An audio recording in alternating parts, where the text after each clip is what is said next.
அனைவருக்கும் வணக்கம். இன்றைய இணையவழி நூல் அறிமுக விழாவிற்கு வருகை தந்திருக்கும் அனைவருக்கும் எங்கள் வணக்கங்கள். முதலாவதாக பேராசிரியர் வெங்கடாச்சலபதி அவர்கள் வரவேற்புரையாற்றுவார். சார்.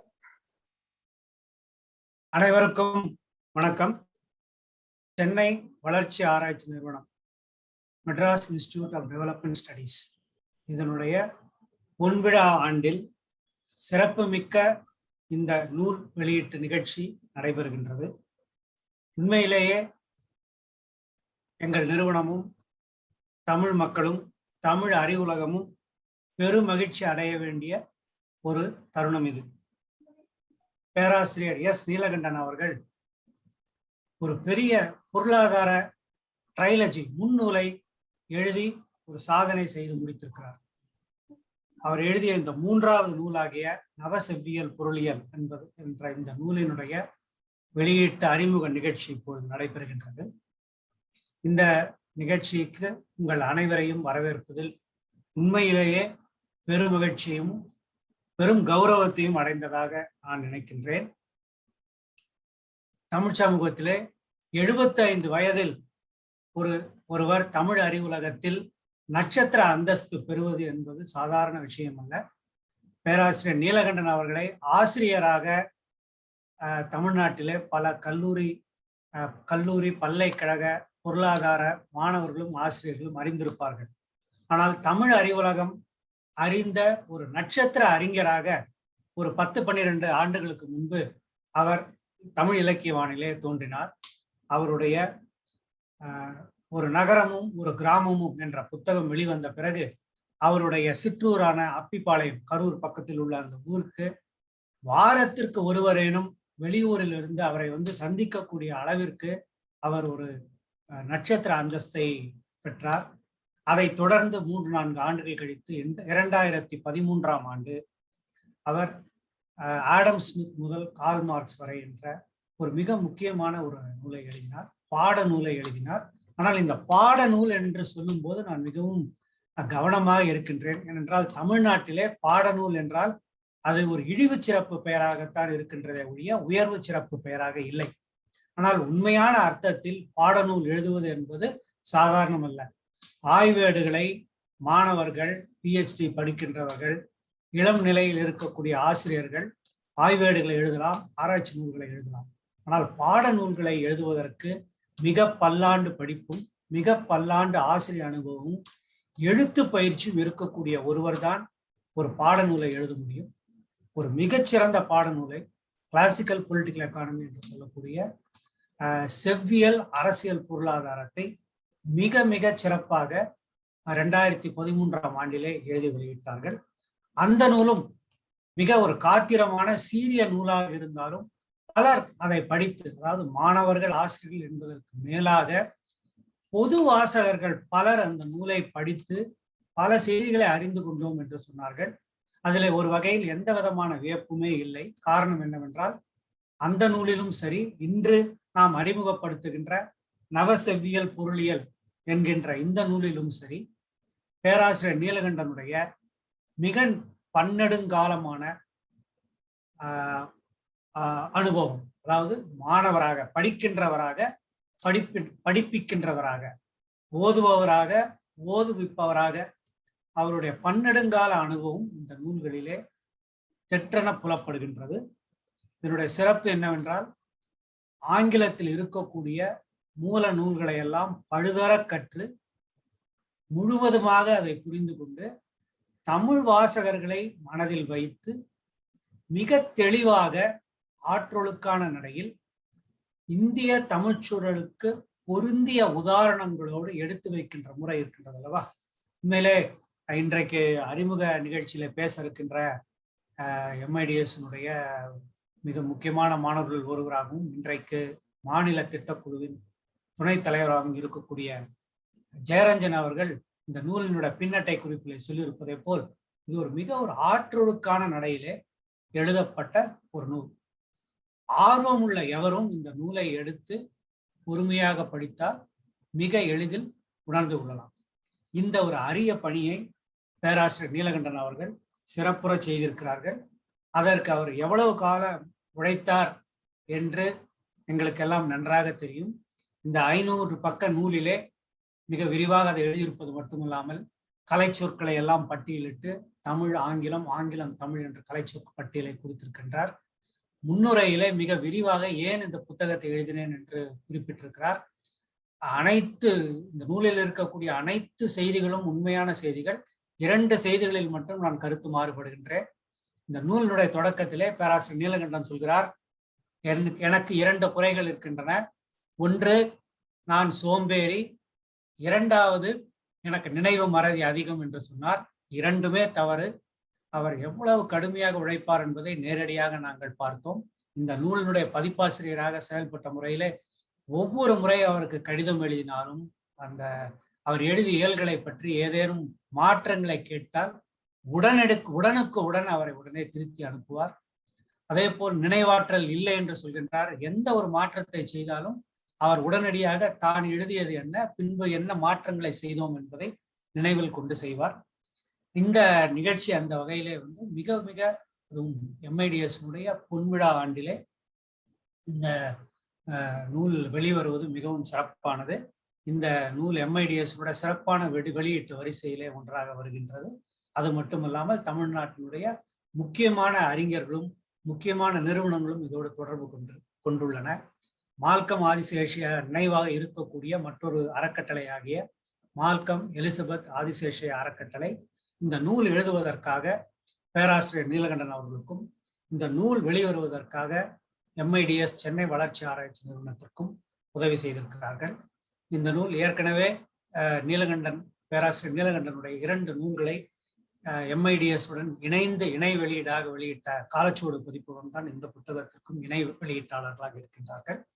இந்த நிகழ்ச்சிக்கு உங்கள் அனைவரையும் அன்புடன் வரவேற்கின்றேன்.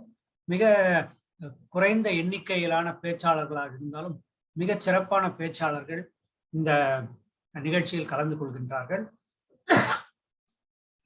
இந்த எங்கள் நிறுவனத்தின் இயக்குனராக இருக்கக்கூடிய பேராசிரியர் பாபு அவர்கள் பொருளாதார துறையில் மிக முக்கியமான ஒரு அறிஞராக இருப்பது மட்டுமல்லாமல் தமிழில் மிகவும் ஆர்வம் உடையவர், தமிழில் நிறைய வாசிக்கக்கூடியவர், தமிழில் நூல்கள் வெளிவர வேண்டும் என்று விரும்புபவர். அவர் இயக்குனராக இருக்கும்போது இந்த நூல் வெளிவருவது சிறப்பானது. இதற்கு முந்தைய இயக்குனர்கள் அனைவரும் பேராசிரியர் நீலகண்டனுடைய புத்தகங்கள் வெளிவர வேண்டும் என்பதில் பேரார்வம் காட்டினார்கள். முக்கியமாக இதற்கு முன்பு இயக்குனராக இருந்த பேராசிரியர் சஷாங்க பீடே அவர்கள் காட்டிய ஆர்வத்தை நான் இங்கே குறிப்பிட வேண்டும். அதை அடுத்த கட்டத்திற்கு நகர்த்தி இந்த பொன்விழா ஆண்டிலே இந்த நூல் சிறப்புற வெளிவர வேண்டும் என்று எங்கள் இயக்குனர் பேராசிரியர் பாபு அவர்கள் விரும்பி இந்த நூலினுடைய கடைசி வடிவத்தை முழுவதுமாக படித்து இந்த நூலினுடைய பின்னட்டை குறிப்பை அவர்தான் எழுதினார். அவர் இந்த கூட்டத்திற்கு தலைமை தாங்குவார். அவரை வருக என்று வரவேற்கின்றேன். இந்த நூலினுடைய உருவாக்கத்தில் நேரடியாக தொடர்புடையவர் டாக்டர் ஜெயரஞ்சன் அவர்கள்.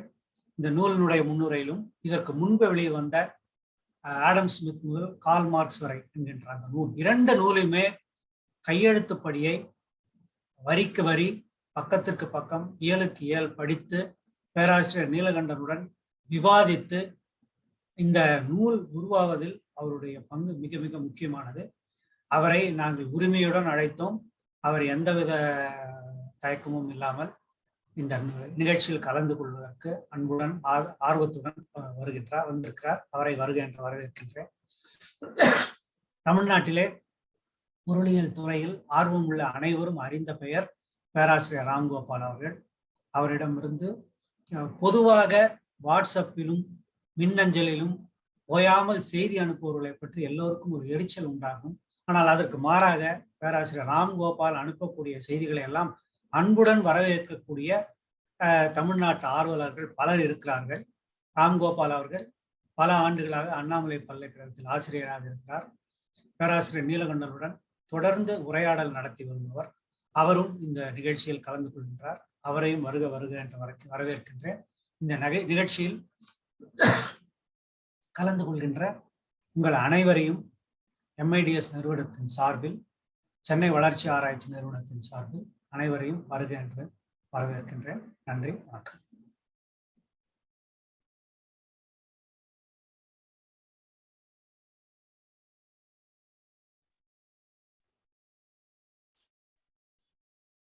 Thank you, sir.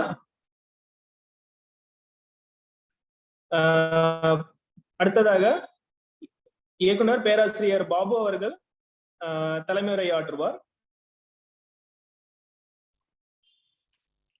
சார். நன்றி பிரசன்னா. உங்கள் அனைவரையும் இந்த புத்தக அறிமுக விழாவிற்கு வரவேற்பதில் பெரும் மகிழ்ச்சி கொள்கிறேன். இந்த வருடம் 21-22 happens to be the golden jubilee year of MIDS. This is a national institute established by Professor Malcolm Adisesha, funded by the government of India through ICSSR and the government of Tamil Nadu. As an important part of the academic celebration of this special moment in its long intellectual history that featured several great scholars such as C.T. Kurian, Guhan, and Vaidyanathan, we are in the process of bringing out several books and monographs in both English as well as in Tamil that are in various stages of production line for final publication. These include English and Tamil versions of economic policy in COVID-19 times. The Tamil version is called Perunthotrum Poruladara Kolgayam by Orion Blackswan and MIDS respectively, a work that we MIDS faculty produced during the pandemic time. And the second book is the revised second edition of the translation of the iconic the Trotman classic, Dravida Chandra, translated by Ramasundaram and edited with an additional material by Professor Venkatachalapati. And this is being published by MIDS jointly with the College of Professor Malcolm Adisesha's rare Tamil essays collected by a senior publications assistant, Mr. Arivalagan, that throws light on current economic and social problems from the perspective of earlier decades by MIDS. This is funded completely, the publication of this book is funded completely by the Malcolm and Elizabeth Adisesha Trust. And the other one, the fourth one, is the published collection of essays on water and irrigation titled Tamilagathil Neer Pasanam by Professor Sivasubramanian, who was just before his retirement from MIDS. And I also see the monograph on Dravidian model by Kalayarasan and Vijay Bhaskar as part of the same Golden Jubilee lineup, which is published by Cambridge University Press. And we are, last but not the least, we are in the midst of introducing an important and rare book by the former MIDS director, Professor Neelakantan's much anticipated Navasevvial Porulial. I think like even the term Navasevvial, I think is probably used for the first time in Tamil for neoclassical economic thought in English. It's a sequel, as Professor Chalapati said, to MIDS College of Adam Smith Mudal Karl Marx Varai, by him, again written in Tamil. This again is completely funded by the Malcolm and Elizabeth Adisesha Trust. The Tamil translation of the economic policy in COVID-19 times, the Perunthotram and Poruladara Kolgayam, that is funded partially by the ICSSR Regional Center. And I believe that this is the first Tamil translation ever to be funded by ICSSR Regional Center in Hyderabad. I had the opportunity, Navasevvial Porulial in the draft form. I really cannot see anyone in the horizon with Professor Neelakantan's command over the language, the economic content, and also the passion for the great thought leaders in economics. Given how little classroom attention economic thought itself gets these days in leading economics graduate programs across the world, and the backbench status that economics has in our country, Delhi, Calcutta, Tavira, I will not be surprised if the leaders have not heard about any of the key characters in this book.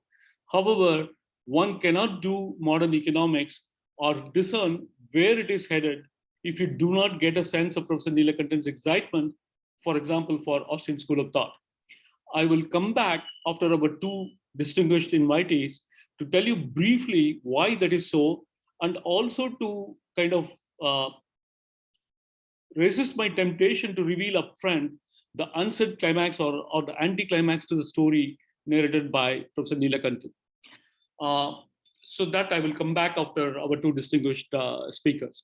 Let me I'm first taught with Professor Ramagopal. I'm very happy to have him. We are really happy to have him here. He is professor and former head of the Department of Economics at Annamalai University. And currently, he is a dean of arts faculty at the Annamalai University. He's an alumnus of University of Madras, where he got his master's and MPhil, and Annamalai University, where he earned his PhD. He's known for his strong interest in history of economic thought and runs the Adam Smith and Keynes email forum, which introduces many exciting ideas, papers, and books broadly in political economy. He has read all the classics except perhaps Marx, and he is promising to himself that he will read Marx after his retirement from an exciting career as a great teacher at Annamalai University. It is my pleasure to invite you, Professor Ramagopal, to talk about Navasevvial Porulial. Over to you, Professor Ramagopal. Dr. Babu, Dr. Jairanjan, and Dr. Venkatachalapati and other participants.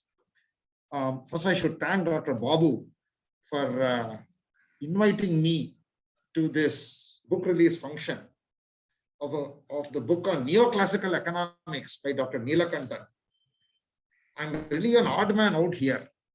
Let me make a confession. I cannot read this book. Okay. But I know about Dr. Neelakantan. I know about his scholarship. I've had a lot of opportunities to interact with him, both in person and through email.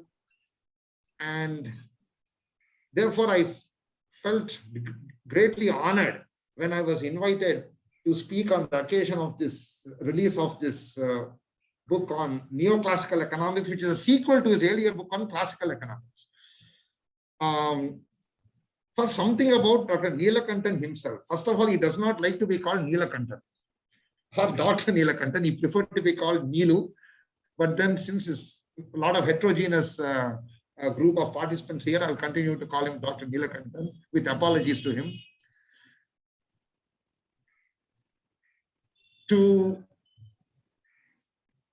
The first thing we should know about Dr. Neelakantan is Dr. Neelakantan is a very learned man. I'm just replacing Dr.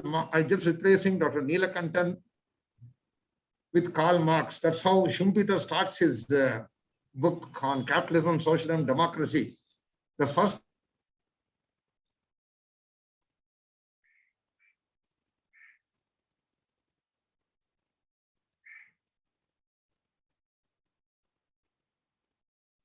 thing you should learn about Karl Marx is Karl Marx. Dr. Neelakantan is a very excellent economist. Of interacting with him, we know him as a walking encyclopedia. We know him. Am I audible? Yeah, in between your audio went off, but now you are audible. Yeah. See, last 5 days connectivity is very bad here. So I know Dr. Neelakantan as a very learned man. Those of us who have been associated with him over the years,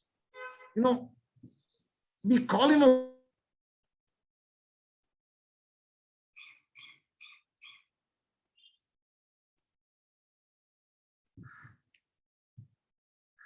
walking encyclopedia, or maybe these days we can call him a walking Wikipedia.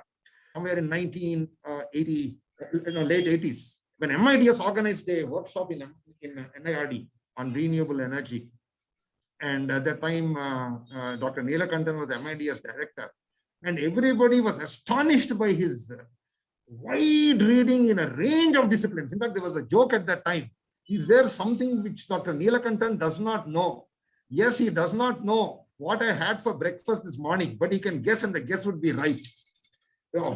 And he keeps repeating, I'm losing my memory. I cannot remember things.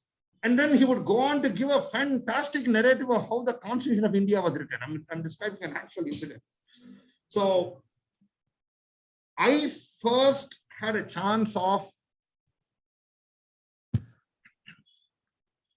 I just got a message. Okay, is it okay now, Prasanna? Mr. Yeah. Prasanna, is it okay now? Yes, sir. Yes, sir. You are visible, sir. Okay. Right. Okay. My first interaction with Dr. Neelakantan was as a young MA student when he delivered a lecture in Madras University on modern economic theory, invited by the then head of department, Dr. Shanmugasundaram. In just 1 hour, he surveyed all the important schools of economic thought, starting from mercantilism up to rational expectations. At the time, rational expectations theory was not yet in the textbooks, not even in the well-known American textbooks. It was still in journal stage. The Nobel Prize was to be given a few decades later, but he was already acquainted with the rational expectations theory. He did not bring a single sheet of paper. He spoke extempore, and even his pedagogy, he would mix technical details with personal, anecdotes about great economists, and I picked up that from him. When I became a teacher in the class, I also mix technical details with certain details, some interesting anecdotes about the economists to make the class more lively. My second time, my interaction with him was in an informal get-together during an Indian Economic Association meeting in Jaipur, where some of us were dining with him. He had just then did his postdoctoral fellowship with Douglas North, one of the pioneers of new institutional economics. And for the first time, Dr. Neelakantan introduced us to the concepts like transaction cost, asymmetric information, path dependency. Those terms were new to us. Then Indian Economic Association, I think in 1995, 1992, they invited him to write a monograph, a primer on new institutional economics. And the primer's title is New Institutional Economics and Agrarian Change in India, a primer. This is a required reading for our PhD students for their coursework. It is the best introduction to new institutional economics you can find anywhere. I'm not exaggerating. If only this book was published by a good publisher in the US or UK, it would still be in print. It's very sad that Indian Economic Association has let it go out of print. It is not available now. Even after the Nobel Prize was given to many of the economists whose ideas are described here, Ronald Coase, Sawyer Williamson, I hope MIDS, the copyright vests with the Indian Economic Association. I hope MIDS will take some steps to get this book reissued. In fact, before I come to this book, I would just like to state one thing. As part of my, what I call my act of devotion to economics, I scanned some of the out-of-print books and placed them on the Adam Smith Children of Adam Smith email group. I scanned this book, Dr. Neelakantan's book on new institutional economics, and Dr. Y.V. Reddy, the former RBI governor. He wrote to me asking whether Dr. Neelakantan has written another book on new institutional economics, or at least whether he has issued a new edition of this book. Now, Dr. Neelakantan is not only a voracious reader, a learned scholar, but an excellent teacher. His ability to express, to articulate most complicated ideas in simple language, you can find in this book, New Institutional Economics. And I'm absolutely certain that the same deep scholarship combined with very lucid explanation is also found in his earlier book on Adam Smith to Marx and the new book on neoclassical economics. Dr. Neelakantan was discussing with me about this book when it was still in the draft stage. And I always wondered, see, we all know classical economics started with Adam Smith. And since it's no longer a dominant school, we can draw a line about where it ended. Okay, probably John Stuart Mill. But what about neoclassical economics? I remember asking him, look, where do we end a book on neoclassical economic thought? Yes, it starts with Jevons, but where does it end? It continues to be the dominant school. It continues to be, developed by contemporary economists. Where do you end it? Do you end it with the orderist revolution of John Hicks? Do you come up to, Samuelson? Because, as someone said, in any book on economic thought, it's very easy to decide whom you start the book with. It's very difficult to decide with whom you conclude the book with. That's a challenge we all face when we develop our syllabus on economic thought. Where do you end?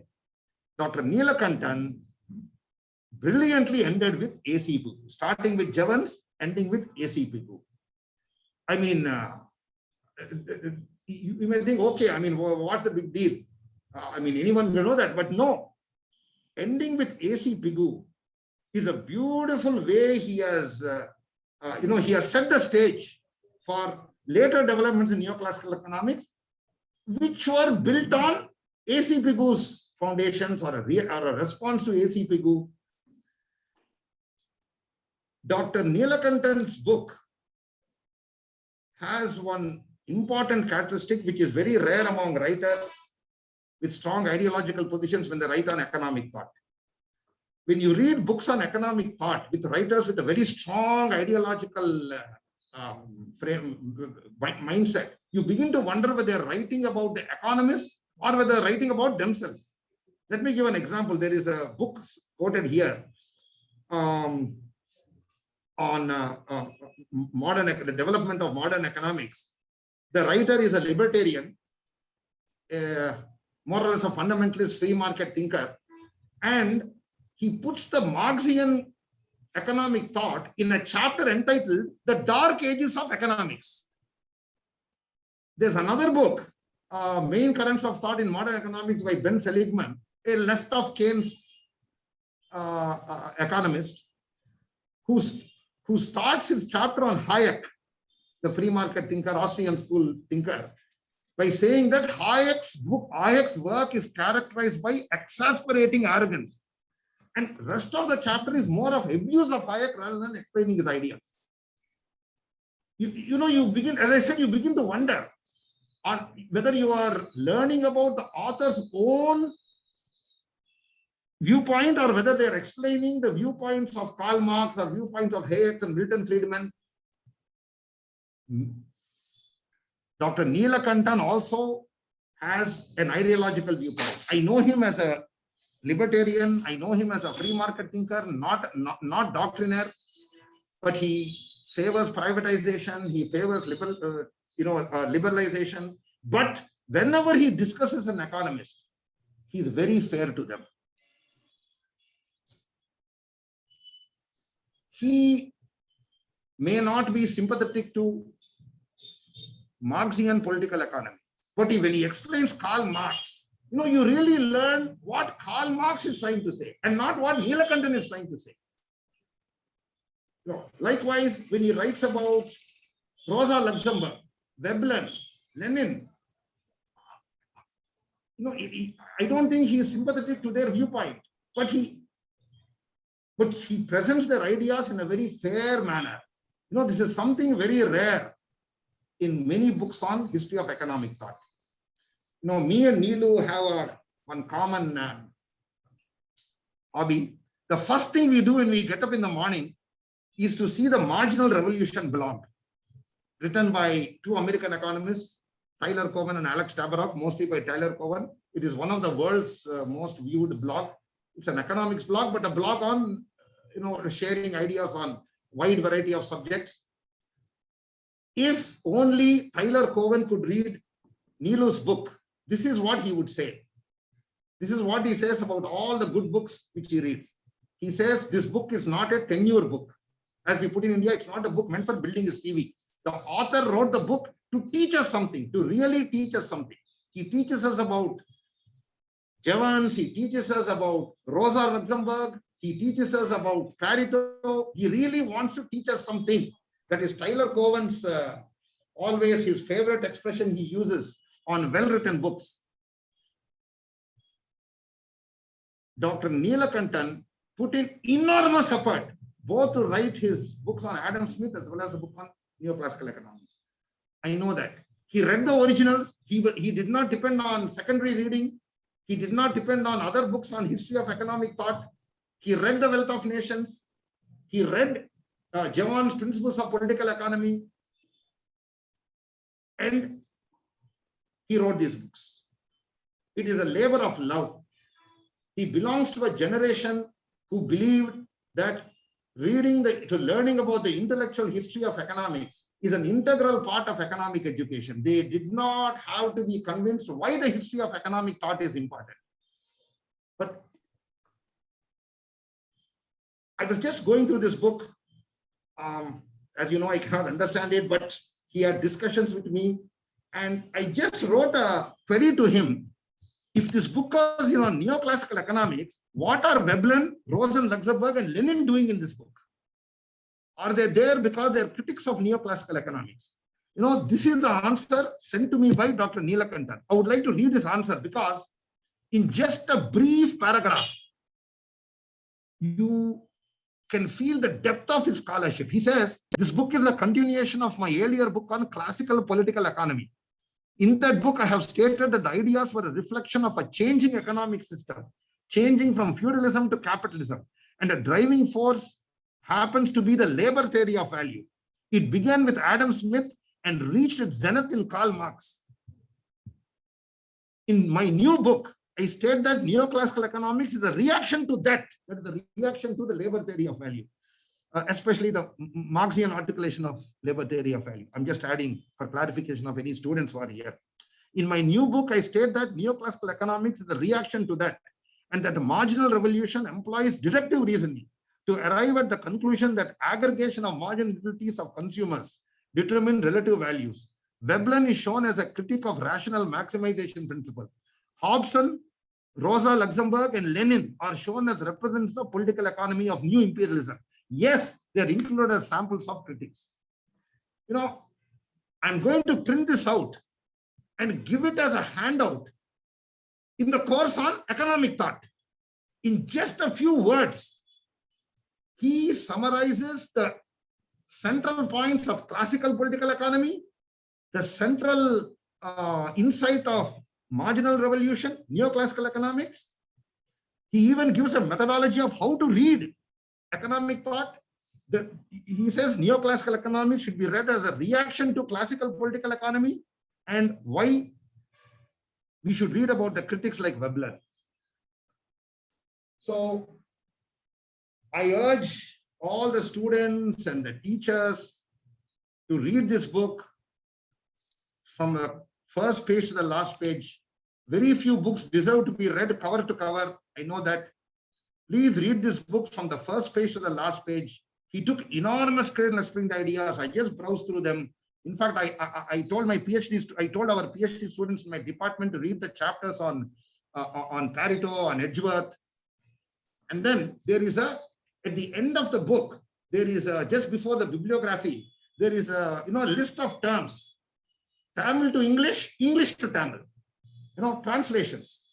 So by looking at these translations, it is amazing the range of things he has covered. He appears to have left nothing out. So this is a great gift which Neelu has gifted to the students of economics, to the teachers of economics. For a long time, we were all wondering whether there would be a good book in regional languages. Dr. Neelakantan used to often say that, the students who study in Tamil medium, they deserve to have good readings. He put in enormous effort for writing a book on classical political economy and now a book on neoclassical economics. After all, it's a dominant school. We should know how this school became the dominant school. So I leave it at that. And, I envy those of you who can read this book in the original. I'm not exaggerating. I felt like a medieval scholar during the Dark Ages in Europe. He used to look at Homer's Odyssey in Greek, and they had already forgotten Greek after the downfall of the Roman Empire. He used to weep because he knew that a great book was before him. He cannot read it. I also feel like that. I know that a great book is in front of me because I read his earlier book on social economics. I know that a great book of scholarship is in my hand. I'm unable to read it. I hope someday this book will be translated to English too, so that I too can benefit from Neelu's deep scholarship on the history of economic thought. So I'll just say one thing and then leave it at that. Dr. Neelakantan has a rare combination of deep scholarship and excellent teaching abilities. They both don't go together. I mean, I'm just about to retire after some 34 years of service. I can assure you, good research and good teaching very rarely go together. It's a cliche, in the academic world, good researchers are not always good teachers and vice versa. Dr. Neelakantan, as I already said in the beginning of my talk, is a very erudite scholar and a brilliant teacher. It is always those of us who are to give lectures, sharing the dais with him. Speaking after Dr. Neelakantan was always a miserable experience, especially when you're talking on a similar topic. You just cannot match his depth of scholarship. You cannot match his clarity of articulation. I am told he's 87 years old. At this age, completing this book, my God, I mean, a million hats off to him. It's a great gift he has made to the students of Tamil Nadu, to the teachers of Tamil Nadu, and to the world of scholarships at large. Again, I thank Dr. Babu and Dr. Venkatachalam also, who was constantly in touch with me. They sent me, and by the way, I ordered some 15 copies of this book to gift it to people whom I know who enjoyed the earlier book. And I hope MIDS brings out more such books. So thank you, Dr. Babu. And I leave the floor to Dr. Jayaranjan. Thanks a lot.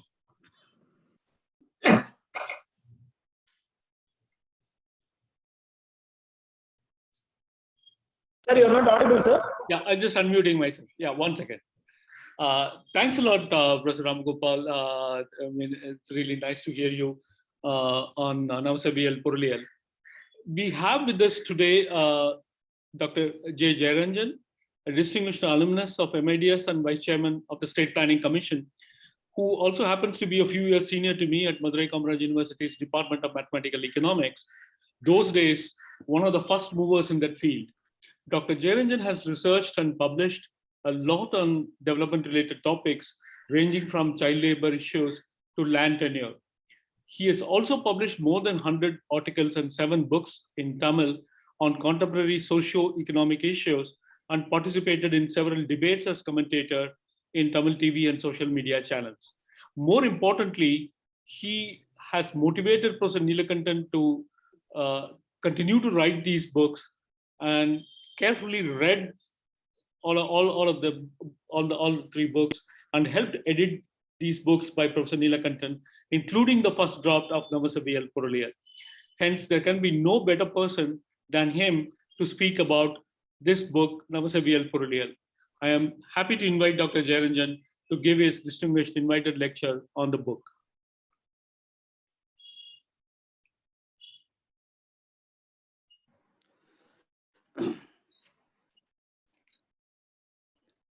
அனைவருக்கும் வணக்கம்.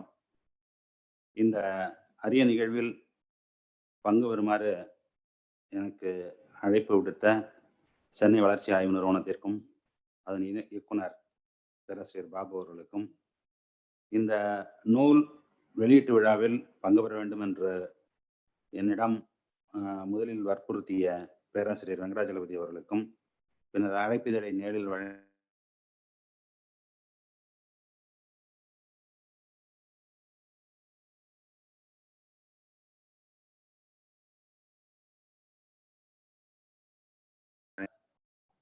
நிகழ்வில் நான் பங்கு பெறுறது அப்படிங்கிறது ஒரு மும்முனை மகிழ்ச்சி.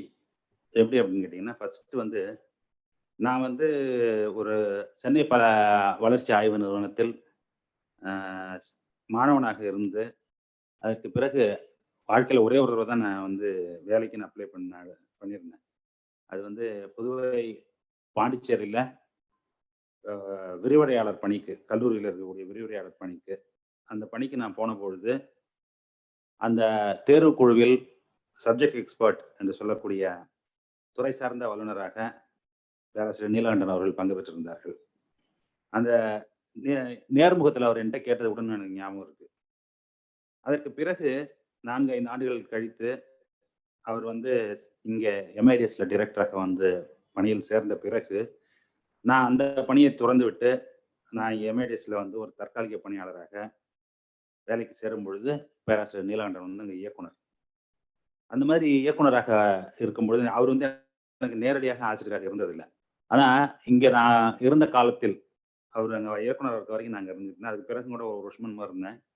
அப்பொழுது மாலை வேளைகளில் அவரோட உட்கார்ந்து பேசிட்டு இருக்கிறது உண்டு. எப்படின்னா ஒரு 5 மணிக்கு இந்த இதெல்லாம் முடிச்சதுக்கப்புறம் ஒரு தேநீர் அருந்திட்டு வந்து அவரு ரூமுக்கு போனோம்னாக்கா ஒரு மணிக்கணக்குல பேசிட்டு இருப்போம். அந்த மாதிரி பேசும்பொழுது நான் அவரிடம் கண்டது என்ன அப்படின்னு கேட்டீங்கன்னா, 2 விஷயம். ஒண்ணு, கொள்கை ரீதியாக நானும் அவரும் வெவ்வேறு திசையில பயணிக்கிறவர்கள்ங்கிறது ரொம்ப நல்லா தெரியும் 2 பேருக்கும். அதுல 2 பேரும் எப்படின்னு கேட்டீங்கன்னாக்கா, ஒரு எதிரெதிர் கருத்துக்களை தெரிவித்துக் கொண்டாலும், அவரு வந்து அவருடைய கருத்துல உறுதியா இருப்பார். நானும் என்னுடைய கருத்துல உறுதியா இருப்பேன். இருந்தாலும் அந்த ஒரு ஆசிரியர் மாணவர்ங்கிறத தாண்டி ஒரு நல்ல ஒரு அன்பான ஒரு உறவு 2 பேருக்குள்ளேயும் இருந்துகிட்டே இருந்தது. தொடர்ந்து இருந்துகிட்டே இருந்தது. அந்த உணர்வு அவரு ஓய்வு பெற்று சென்ற பின்னரும் அது தொடர்ந்து கொண்டிருந்தது. அது தொலைபேசி வாயிலாக பெரும்பாலும். அதே மாதிரி அவர் வந்து பல விஷயங்கள் அப்ப பேசிக்கிட்டே இருப்பாரு. எனக்கு ரொம்ப ஆச்சரியமா இருக்கும். அப்பயே அவர்ட்ட சொல்லுவேன் நானு, "சார் இதெல்லாம் நீங்க வந்து எழுத மாட்டேங்கிறீங்க. இதெல்லாம் கண்டிப்பா எழுதணும்" அப்படின்னு. அதாவது அவருக்கு எனக்கும் அவ்வளோ வயது வித்தியாசம் இருந்தாலும், எந்த இஷ்யூவ பத்தி பேச போனாலும் அவர் என்ன செய்வார் அப்படின்னு கேட்டீங்கன்னா, அது தொடர்பான வேற ஒரு பார்வையையும், வேற ஒரு ஆங்கிள்ல ஒரு நிகழ்வையும், வேற ஒரு கருத்தையும் எப்பயும் சொல்லிக்கிட்டே இருப்பாரு தொடர்ந்து. அந்த சமயத்துல தான் நான் வந்து இந்த திருப்பூர் அ ப தொழில், பனியன் தொழில் பத்தி ஒரு ஆராய்ச்சி நானும் பேராசிரியர் பத்மினியும் சேர்ந்து பண்ணும்பொழுது, அப்போ அந்த மேற்கு தமிழகம், அ அங்க இருக்கக்கூடிய அரசியல், அங்க இருக்கக்கூடிய பொருளாதாரம், அங்கனுடைய வளர்ச்சி, அதனுடைய போக்குகள், அதெல்லாம் வந்து ஒரு ஹிஸ்டாரிக்கல் பெர்ஸ்பெக்டிவோட அது வந்து சொன்னது வந்து இன்னும் என் மனசுல வந்து ரொம்ப ஆழமாக பதிஞ்சிருக்கு. அது வந்து எனக்கு வந்து பல விஷயங்கள புரிய வச்சது. அப்ப அவருடன் நடந்த பேச்சுவார்த்தைகள் எல்லாமே தொடர்ந்து. அப்பொழுதுலேருந்து நான் அவர்ட்ட சொல்லிட்டு இருப்பேன். என்ன சொல்லிட்டு இருப்பேன் அப்படின்னு கேட்டீங்கன்னா, நீங்க வந்து இது எல்லாத்தையும் எழுதணும். நீங்க எழுதாம விட்டுட்டீங்கன்னா, இதெல்லாம் காத்தோட கரைஞ்சு போயிடும். நீங்க இப்ப என்ட்ட சொல்றீங்க, எனக்கு எவ்வளவு ஞாபகம் இருக்கும்னு தெரியாது. நான் அத எழுத்துல பதிவு பண்ணுவேனான்னு தெரியாது. அப்படின்னு சொல்லிக்கிட்டே இருப்பேன். அது மட்டும் இல்ல, எனக்கு வந்து அப்ப இருந்தே எனக்கு என்னுடைய பிஹெச்டி ஆய்வு தொடர்பாக என்னுடைய முனைவர் பட்டத்துக்காக நான் வந்து மேற்கொண்ட ஒரு கிராமத்தில ஏற்பட்ட மாற்றங்கள் அப்படிங்கிறது குறித்த ஒரு ஆராய்ச்சியின் தொடர்பாக அவர்ட்ட நிறைய அந்த மாதிரி விஷயங்கள் பேசிட்டு இருக்கும்பொழுது, அப்ப அவருக்கு இந்த மாதிரி விஷயங்கள்ல வந்து ஒரு பெரிய அவரும் என்ன மாதிரி ஒரு வேளாண் குடும்பத்தில் பிறந்து, அதற்கு பிறகு கல்லூரியில் கல்வி பயின்று, அப்புறம் அவர் பேராசிரியர் பணிக்கு வந்து, திரும்ப கிராமத்துக்கு போயி, அந்த அந்த எல்லா டிரான்சிஷனையும் பார்த்து அனுபவித்து உணர்ந்தவர் அவர். அந்த வகையில அப்ப நானும் அவரும் வந்து பேசிக் கொள்வதற்கு என்பதற்கு நிறைய இருந்தது. நான் அதற்கு பிறகு ஸ்லேட்டர் வில்லேஜஸ்ல ரீசர்வே பண்றது, அது தொடர்பாக எழுதுவது, அப்படின்னு அந்த பணியில போறதும், அதற்கு பிறகு பல்வேறு ஆய்வு பணிகள் தமிழகத்துல வந்து ஏற்படக்கூடிய மாற்றங்கள் பத்தி தான் பெரும்பாலான ஆய்வுகள் நம்ம பண்ணிட்டு இருந்தோம். அது தொடர்பாக எல்லாம் பேசிட்டு இருப்போம் அப்பப்போ. அந்த சமயத்துல தான் அவர் வந்து எழுதின அந்த முதல் நூல் வெளியில வந்தது. அப்போ வந்து முதல்ல ஒரு ஒர்க்கிங் பேப்பராக சென்னை வளர்ச்சி ஆய்வு நிறுவனத்துல வந்ததும், ரிமெம்பர்ட் வில்லேஜ் மாதிரி எழுதுங்க சார்ன்னு சொல்லிட்டே இருப்போம் நான்லாம். எம்.என். ஸ்ரீனிவாஸ் பண்ண மாதிரி. அதுலேருந்து அவர் வந்து அந்த முதல் நூல் அவர் எழுதி வெளியிட்டாரு. அதுதான் வந்து அந்த ஒரு நகரமும், ஒரு கிராமமும். அதுதான் வந்து இந்த சமூக மாற்றங்கள். ஒரு சோசியல் டிரான்சிஷன வந்து அவரு செய்த ஒரு பதிவு. ஆக்சுவலா வந்து அவர் அதுல எழுதுனதுங்கிறது ரொம்ப ரொம்ப குறைவுங்கிறது தான் என்னுடைய கருத்து. அவரு அவர் வந்து என்ன கேட்டீங்க அப்படின்னு சொன்னீங்கன்னாக்கா, அவர் வந்து ஒரு நடமாடும் ஒரு பெட்டகம் மாரி. அறிவு அறிவு சரித்திர பெட்டகம் மட்டும் இல்ல, ஒரு அறிவு பெட்டகம் அவரு. ஆக்சுவலா அவரு பதிவு பண்ணியிருக்கிறதுங்கிறது ரொம்ப வெகு வெகு குறைவு. அவருக்கு இருக்கக்கூடிய அந்த புரிதலும், அது அது மட்டுமல்ல, அந்த ஒரு 50, 60 கால நிகழ்வுகள பத்தி அவர் தொகுத்து சொல்றது இருக்குல்ல, அது பலவிதமான கதைகள நம்மள்ட்ட சொல்லிட்டே இருப்பாரு. அந்த கதைகள் வந்து நான் எத்தனையோ முறை அவர்ட்ட சொல்லியிருக்கேன். "அத எழுதணும் சார். இத எழுதிட்டீங்க. இதே மாரி அதையும் எழுதிட்டே இருங்கம்பேன்." அது உடனே என்ன சொல்லுவாரு, "எல்லாம் மறந்து போச்சு. எனக்கு உன் பேரே ஞாபகம் வரலம்பாரு." அது அவ்வளவும் பொய்.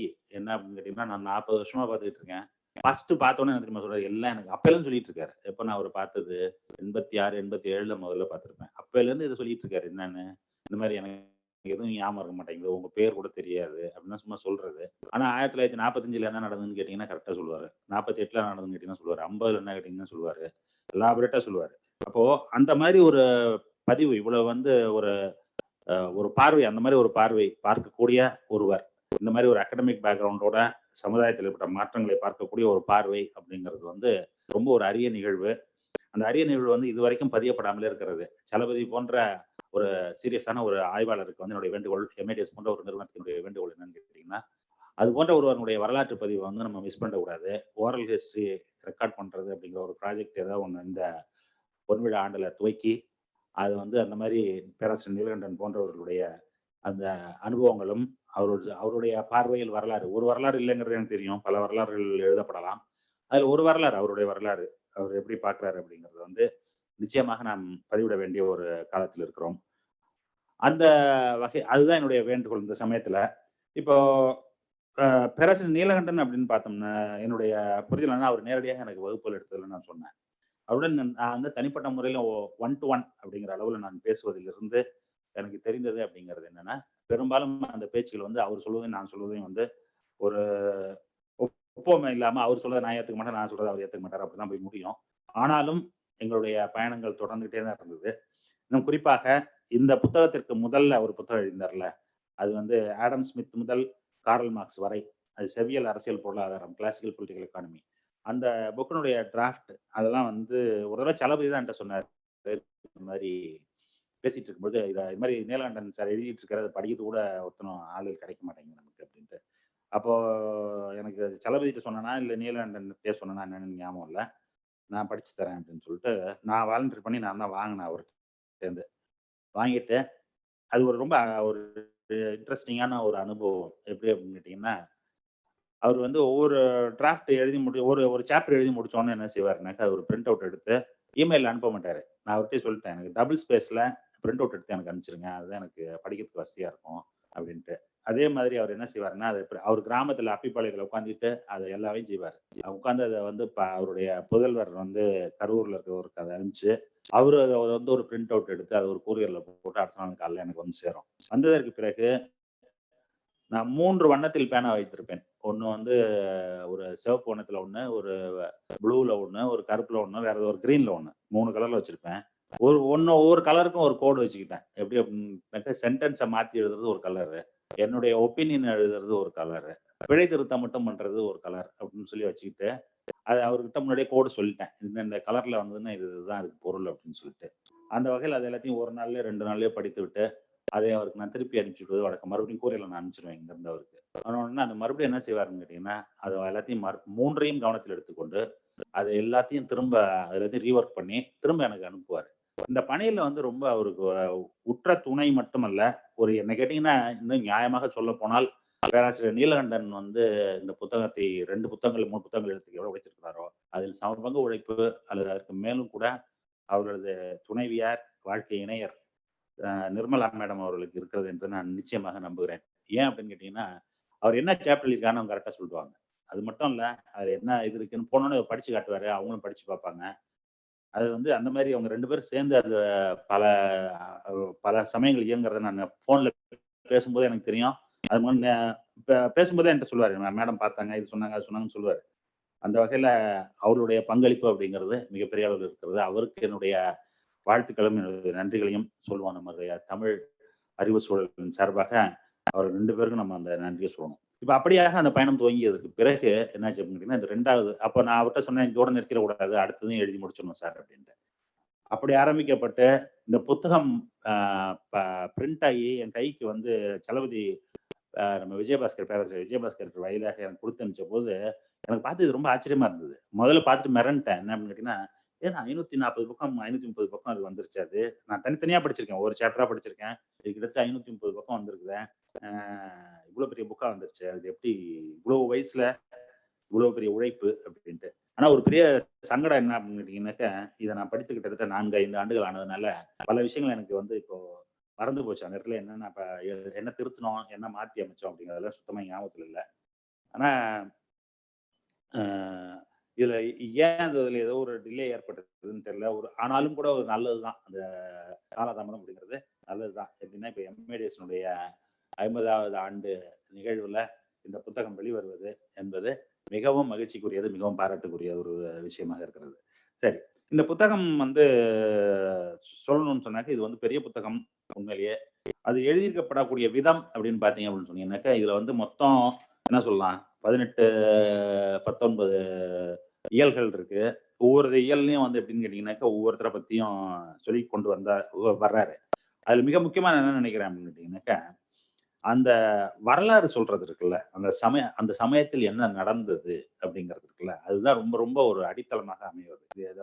பின்னாடி வரக்கூடிய ஒவ்வொருத்தரும் என்னென்ன பண்ணியிருக்காங்க அப்படிங்கிறத ஒவ்வொரு பொருளாதார நிபுணரும் ஒவ்வொரு அறிவியலாளரும் என்ன பண்ணியிருக்காங்க அப்படிங்கிறத புரிந்து கொள்வதற்கு அடித்தளமாக அமைவது அப்படிங்கிறது நவசெவியல் பிறந்த காலத்து உலக பொருளியல் சூழல் அப்படிங்கிற ஒரு மிகப்பெரிய சாப்டர். அந்த இயல் இருக்க 47 பக்கத்துல இருந்து கிட்டத்தட்ட 121 பக்கம் வரைக்கும் போகுது. அந்த சமயத்தில் ஏற்பட்ட அது வந்து கத்தோலிக்க மதத்தில் ஏற்பட்ட மாற்றங்களாக இருக்கலாம், சர்ச்சில் ஏற்பட்ட மாற்றங்கள், அதுக்கப்புறம் இண்டஸ்ட்ரியல் ப்ரொடக்ஷன்ல ஏற்பட்ட மாற்றங்கள், காலனைசேஷன் ஏற்பட்ட விதங்கள், அரசியல் மாற்றங்கள், அது எண்ண ஓட்டங்கள் ஏற்பட்ட மாற்றங்கள், அது மாதிரி பல மாற்றங்களை வந்து பல கூறுகள், அந்த மாற்றங்களுடைய பல கூறுகளை பல அடுக்குகளை வந்து அதுல அடிக்க தனித்தனியாக ஆராய்ந்து அதை எழுதி சொல்லிட்டே போறாரு. அதுதான் வந்து என்னன்னு கேட்டீங்கன்னா, பிற்காலத்துல இருக்கக்கூடிய இந்த ஒவ்வொரு சிந்தனையாளர்கள் ஒவ்வொருத்தரும் ஒரு சிந்தனையாளர். அதுல இந்த நவசெவியல் பொருளாதாரத்தினுடைய தூண்களாக ஒவ்வொருத்தரையும் கருதலாம். அது மாதிரி வரக்கூடிய ஒவ்வொருவரும் அந்த காலத்திலிருந்து குழந்தைகளாக அதில் தோன்றியவர்களாக நம்ம பார்க்கிறோம். அப்ப அந்த மாற்றங்களை வந்து அந்த மாற்றங்களை உள்ள வச்சு பார்த்தாதான் இவர்கள் ஏன் இந்த முடிவுகளுக்கு வந்தார்கள் என்பதை நம்மால் தெளிவாக புரிந்து கொள்ள முடியும் என்ற அடிப்படையில தான் அந்த 2வது இயல் இயற்றப்பட்டிருக்கிறது. அதுக்கு பிறகு பார்த்தீங்க அப்படின்னு சொன்னீங்கன்னாக்கா, ரொம்ப முக்கியமாக இந்த ஆஸ்ட்ரியன் ஸ்கூல் என்று சொல்லக்கூடிய இப்பொழுது கோலோச்சி கொண்டிருக்கக்கூடிய ஒரு ஸ்கூல் ஆஃப் எக்கனாமிக் தாட் அப்படின்னு நம்ம சொல்லலாம். அந்த கோலோச்சி கொண்டிருக்கக்கூடிய அந்த ஸ்கூல் ஆஃப் தாட்டினுடைய ஒரு கூறாக நான் பார்க்கறது என்னன்னு கேட்டீங்கன்னாக்கா, இந்த நவசெவியல் பொருளாதாரம் அப்படின்னு சொல்லக்கூடிய நியோ கிளாசிக்கல் எக்கனாமிக்ஸ்.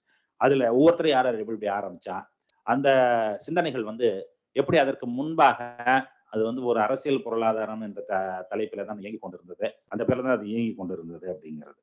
அது வந்து ஆடம் ஸ்மித்ல ஆரம்பிச்சு அது மார்க்ஸ் வரைக்கும் வந்து அப்படிதான் போயிட்டு இருந்தது. அதுக்கு பிறகு இவர்கள் வந்தவர்கள் எல்லாம் இன்னும் சொல்ல போனால் ஃபர்ஸ்ட் இவரை பத்தி ஸ்டான்லி ஜோன்ஸை பத்தி எழுதும்போது என்ன சொல்றாரு அப்படின்னு கேட்டீங்கன்னாக்கா, எப்படி வந்து முதல்ல வந்து கலையில் இருந்து அறிவியலுக்கு பொருளாதாரம்ங்கிற துறை நகர்த்தப்படுகிறது அப்படிங்கிறது வந்து அதுல இருந்து ஆரம்பிக்குது. அதுல வந்து ஒரு என்ன என்ன சொல்றாங்க, ஒரு எண்கள் மூலமாகவும் எண்ணிக்கை மூலமாகவும் நம்ம வந்து அதை புரிந்து கொள்ள இயலும் பொருளாதாரத்தின் கூறுகளை அப்படிங்கிறத வந்து முன்னிறுத்துவது அப்படிங்கிறது. அதோடு மட்டுமல்ல, பொலிட்டிக்கல் எக்கானமின்னு சொல்லக்கூடியதுல இருந்து விலகி வருவதும், அதுல இருந்து நம்ம வந்து வெறும் எக்கானமின்னு சொன்னாலே போதும் அப்படிங்கிற முடிவுகளும் அதுல இருந்து வந்தது அப்படிங்கறது வந்து மிக தெளிவாக அந்த ஸ்டான்லி ஜோன்ஸினுடைய ஸ்டான்லி ஜோன்ஸ் பத்தி எழுதியிருக்கக்கூடிய முதல் இயல்லையே வந்து சொல்லப்பட்டிருக்கிறது. அது மாதிரி பாத்தீங்க அப்படின்னு சொன்னீங்கன்னாக்கா, அடுத்தது வந்து 2வது லியோன் வால்ரஸ் பத்தி எழுதும்போது அந்த மாதிரி அவருடைய முக்கியமான கான்ட்ரிபியூஷன்ஸ், அது மாதிரி ஒவ்வொருத்தரை பத்தியும் ஒவ்வொருத்தரை யாரும் என்ன பண்றாங்க, ரொம்ப முக்கியமான ஆட்கள் இதுல இருக்கக்கூடிய ஆளுமைகளை ஒவ்வொன்றும் பெரிய பெரிய ஆளுமைகள், பெரிய பெரிய திங்கர்ஸ் தான். கால் மெங்கரா இருந்தாலும் சரி, வீசரா இருந்தாலும் சரி, ஜேபி கிளார்க்கா இருந்தாலும் சரி, எட்வர்ட் வில்ஃப்ரெடோ பரேட்டோவா இருக்கட்டும், எல்லாரும் வந்து இந்த மாதிரி ஒவ்வொருத்தரும் ஒரு முக்கியமான ஒரு கருத்தை நம்ம அறிவு உலகத்திற்கு, பொருளாதார அறிவு உலகத்துக்கு வழங்கிட்டு தான் போயிருக்காங்க. அதுல இப்பொழுதும் பயன்பாட்டில் இருக்கக்கூடிய பல கருத்துக்கள் அப்பயே உருவாக்கப்பட்டு கிட்டத்தட்ட 100 ஆண்டுகள் 150 ஆண்டுகளாக புழக்கத்தில் இருக்கிறது அப்படிங்கிறது நம்ம எல்லாரும் வந்து ரொம்ப ஆச்சரியப்படக்கூடிய ஒரு விஷயமாக இருக்கிறது. அது ஒண்ணு.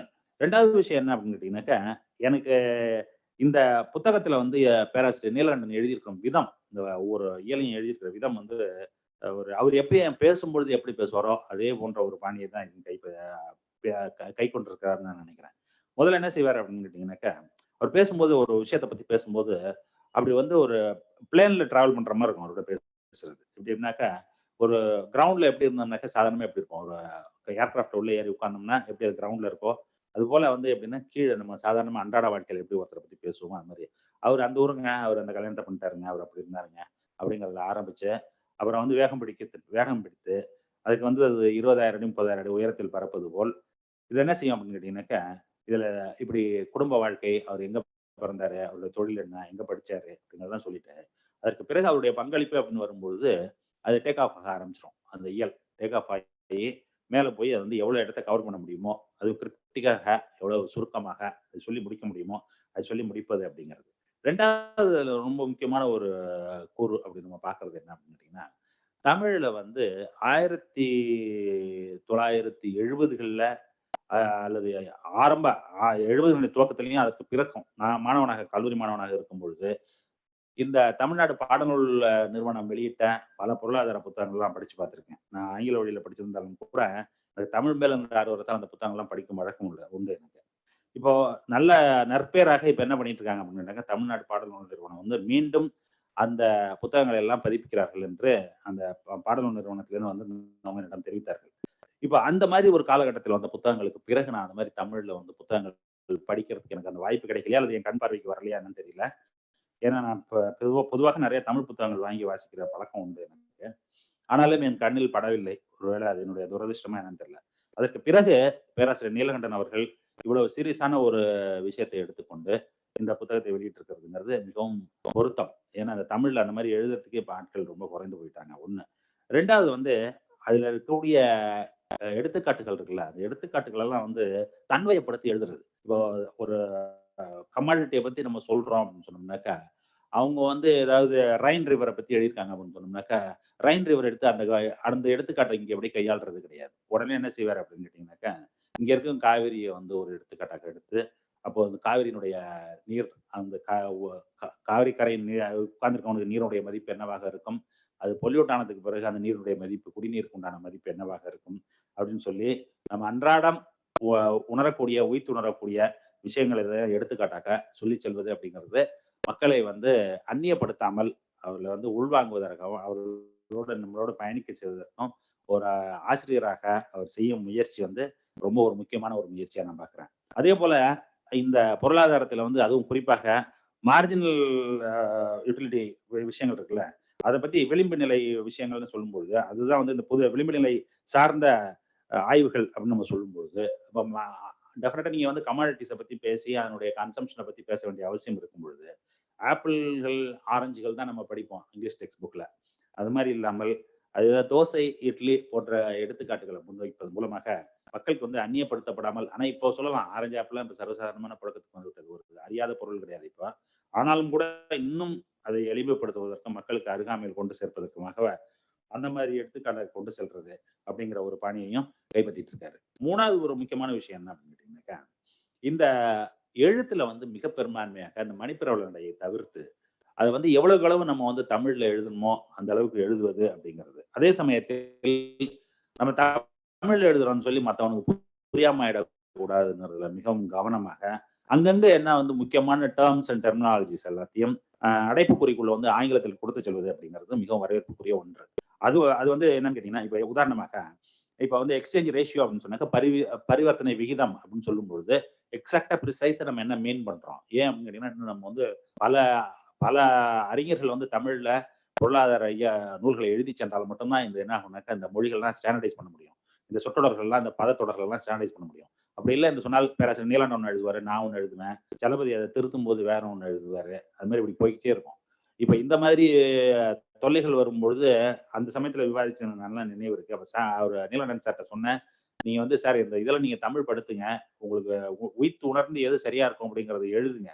ஆனால் அதே சமயத்துல நீங்க எந்த சொற்றொடருக்கு எதை பயன்படுத்துறீங்க அப்படிங்கறத தெளிவாக மக்களுக்கு புரிகிற வகையில எங்கெல்லாம் வந்து முடியுமோ அங்க எல்லா இடத்துலயும் ஆங்கிலத்தில் நம்ம எந்த வார்த்தையை வந்து எந்த கான்செப்டை நம்ம பயன்படுத்த அதுக்கு தமிழ் படுத்திருக்கோம் அப்படிங்கறத தெரிவிக்கும் வண்ணம் அதை அங்கங்க சொல்லிட்டு போங்க அப்படின்னு சொன்னேன். அது வந்து புத்தகம் முழுக்க அதை வந்து அவர்கள் நிச்சயமாக அதை ஃபாலோ பண்ணியிருக்காரு. மட்டுமல்ல அதனுடைய தொடர்ச்சியாக பின்னாடி வந்து மிக முக்கியமான ஒரு வேலை பார்த்திருக்காரு. என்னன்னு கேட்டீங்கன்னா கிட்டத்தட்ட ஒரு 30 பக்கம் வரும்னு நினைக்கிறேன்.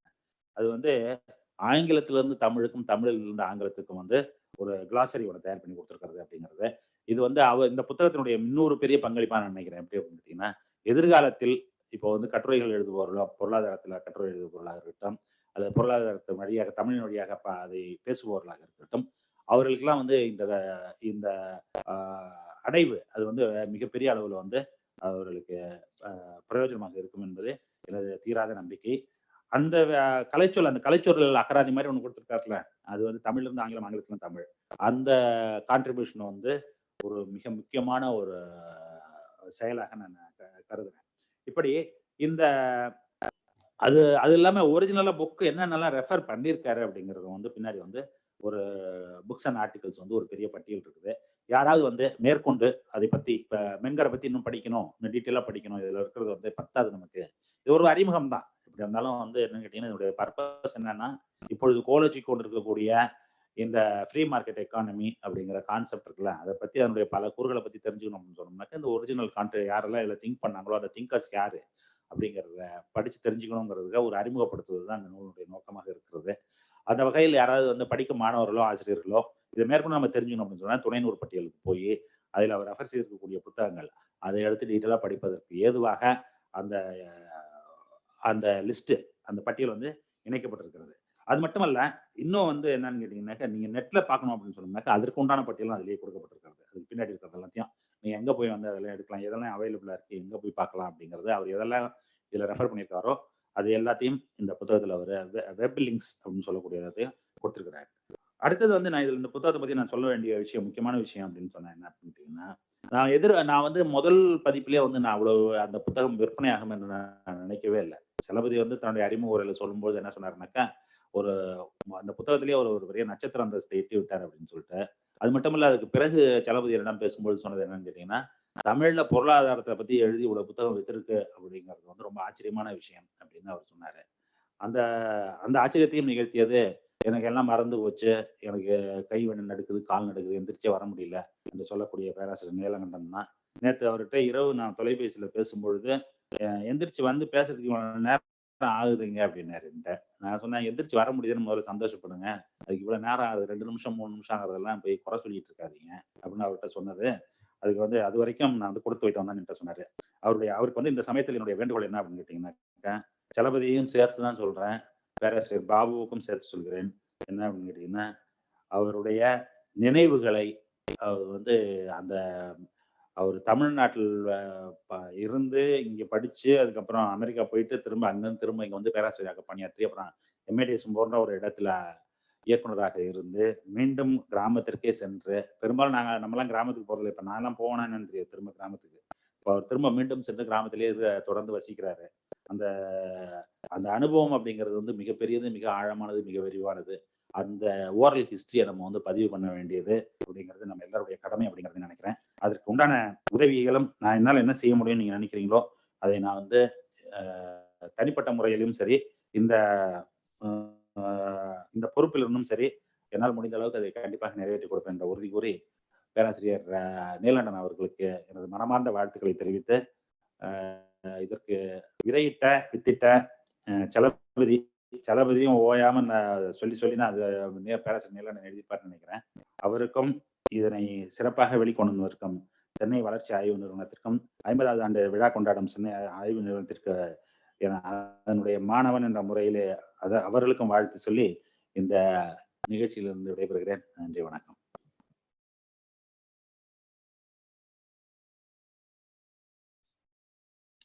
மிக்க நன்றி.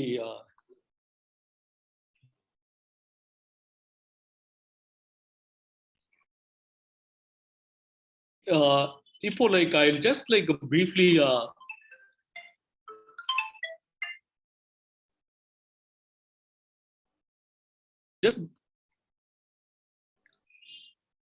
I'll just briefly talk about what I promised. நீங்க எல்லாருமே டாக்டர் ஜெயரஞ்சனும் சரி, ப்ரொஃபசர் ராம்கோபாலும் சரி, நீங்க ஆரம்பிச்சது, நீங்க வந்து ஒரு முக்கியமான ஒரு ஆஸ்ட்ரியன் திங்கரை நீங்க தொட்டீங்க. that is கால் மெங்கா. இந்த நான் சொல்ல போற இந்த anti climax, in the Austrian thinkers, for example, there was also ஒரு பக்கம் you had Walras and all these kind of Hayek and all those guys were there. இன்னொரு பக்கம் you had Karl Menger, and often he is considered the one who can give the clearest kind of non-technical exposition in plain English. And as it turns out, why economics acquired the kind of status, the special status among social sciences அப்படின்னு நம்ம பார்த்தோம்னா, அதுக்கு முக்கியமான காரணம் நீங்க எல்லாம் யார் வேணாலும் சொல்லலாம். நீங்க ஜான் ஃபான் நேமன் சொல்லலாம், இதுக்காக ஒரு கேம் தியரின்னு ஒரு ஸ்பெஷல் டூலை கிரியேட் பண்ணார். இல்ல கென்னத் ஆரோவை சொல்லலாம், பால் சாமுவல்சன் அதுக்கு முன்னாடி சொல்லலாம். ஆனா என்ன பொறுத்த மட்டும் நீங்க finally if you go in depth, you will reach Karl Mengeroட பையன், son. If you read Professor Neelakantan's book, he also kind of, as Dr. Jayaranjan pointed out, கொஞ்சம் அந்த family இத பத்திலாம் like he starts a chapter with that. So if you read about Karl Menger, in fact you will see that our Karl Menger வந்து he kind of never married formally, and he had this son Karl, who is also Karl Menger but with a K. அப்பா வந்து Karl is with a C and the son is Karl with a K. The son was like kind of in a way illegitimate, and later with the help of the Austrian emperor, he kind of legitimizes him, like as his, adopts him as a, and kind of declares him as a legal heir. And the paiyan Karl Menger is like one of the greatest mathematicians. Overall, in the later part of economic development, in the 1930s, like if you see, particularly till about 1960s or so, or 70s, there are like three important things which play a major role in the history of development of this subject. One was the Vienna Colloquium, which ran from 1928 to 1938. The second is the Coutts Foundation. That time it was at the University of Chicago. And the third is the RAND Corporation. And both this Vienna Colloquium, in some sense, was funded by Schlesinger, who is also one of the Austrian thinkers, who again is a banker. And Coutts Foundation, as you know, was funded again a banker. So the role of the bankers in this development of this entire part of economics is very unique. Idhula pathina like the Karl Menger, the son K, ran this entire Vienna Colloquium from 1928 to 1938. Idhula, those who participated, like these are the guys who pretty much defined the 20th century's mathematics and physics and also economics. Massler, like you had people like Kurt Gödel, John von Neumann, all these guys were here presenting papers at the Vienna Colloquium. And you also had Karl Menger, or a student with the son student, Abraham Wald, who was a doctoral student of Karl Menger.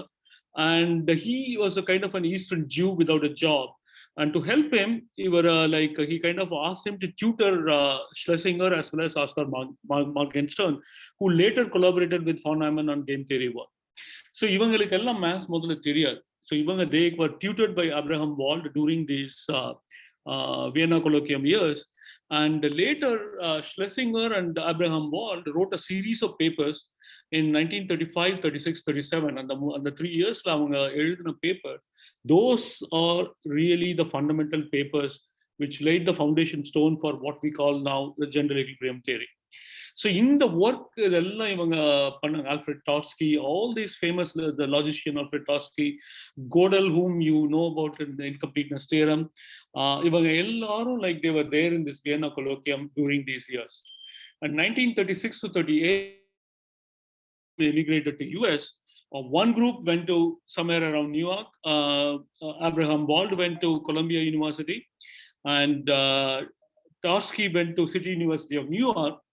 And the other group, John von Neumann and Oscar Morgenstern, and all of them went to Princeton. So in the Rend group, like again, just that took this entire Vienna Colloquium work to US. Karl Menger himself also moved to US. And Abraham Wald, in fact, like later was considered a founding father for what you call the statistical decision theory, as well as sequential analysis and all of that. Like he is one of the he has done fundamental work in all those areas. In fact, there is our India connection, because when he came to Indian Statistical Institute and when he was going back, he died on a plane crash over Himalayas. So it is the Abraham Wald, like who was at Columbia University as a professor. By then he has moved more into statistics. And Kenneth Arrow was an undergrad in City University of New York, where Alfred Tarski was there.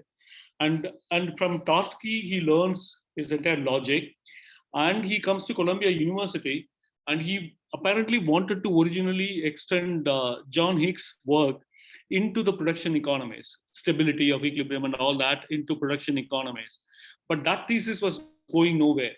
And and that time I think like he talked to Abraham Wald, and Abraham Wald apparently kind of pushed him off, saying like this is very difficult problem for graduate student to be trying for his PhD thesis, you go do something else.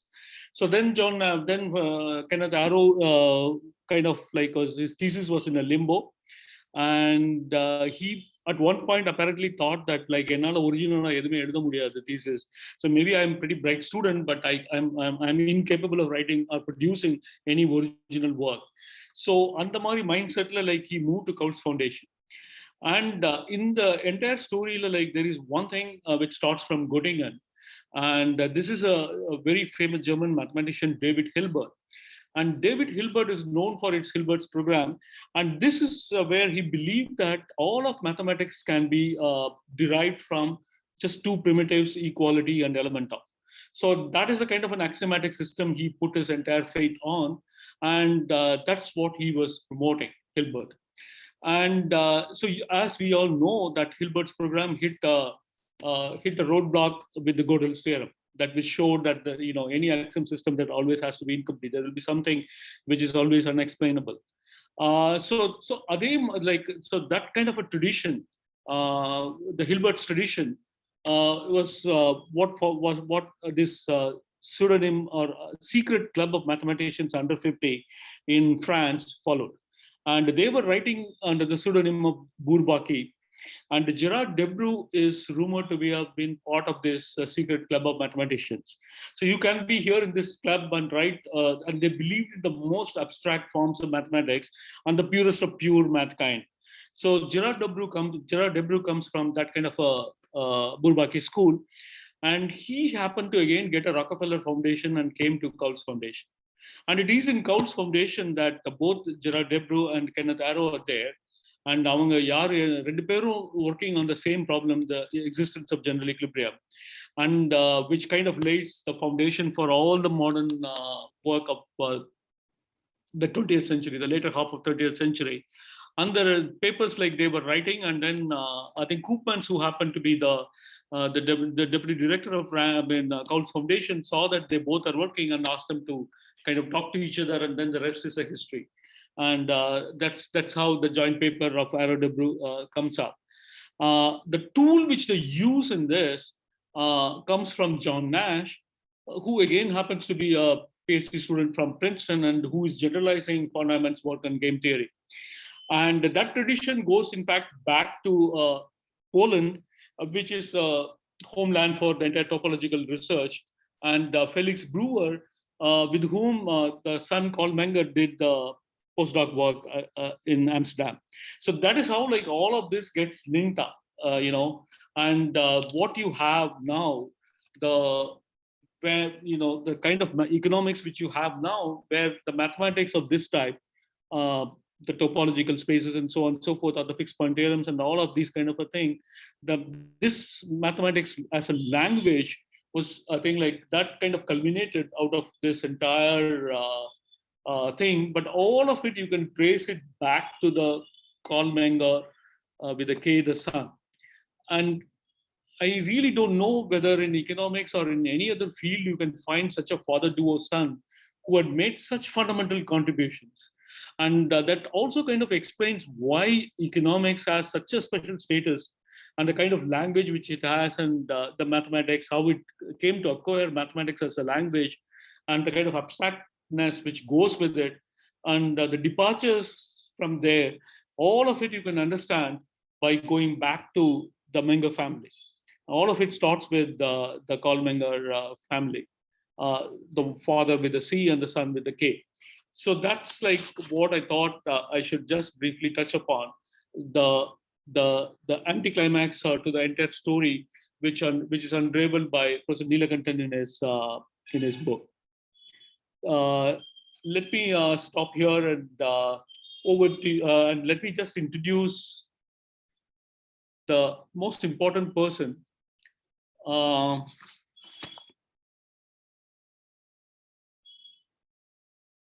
The author of Navasevvial Porulial, Professor Neelakantan, is an interdisciplinary scholar trained in economics as well as law. He's an alumnus of American College Madurai and Pachayappa's as well as Law College at Chennai. For a decade, he was professor of economics at Bharathidasan University, Trichy, after which he moved to MIDS as its director. He has done postdoctoral research as Fulbright scholar with Nobel laureate Douglas North at the University of Washington, St. Louis, which explains his lifelong interest in institutional economics. He has won the Best Teacher Award of the Government of Tamil Nadu. Including the current one, he has published 3 books, about 2 of which you have heard from all the distinguished invitees today. As he is currently residing in his native village, he is unable to participate in this online event. He has kindly video recorded his Airpurai, which we will play now. Over to you, Prasanna.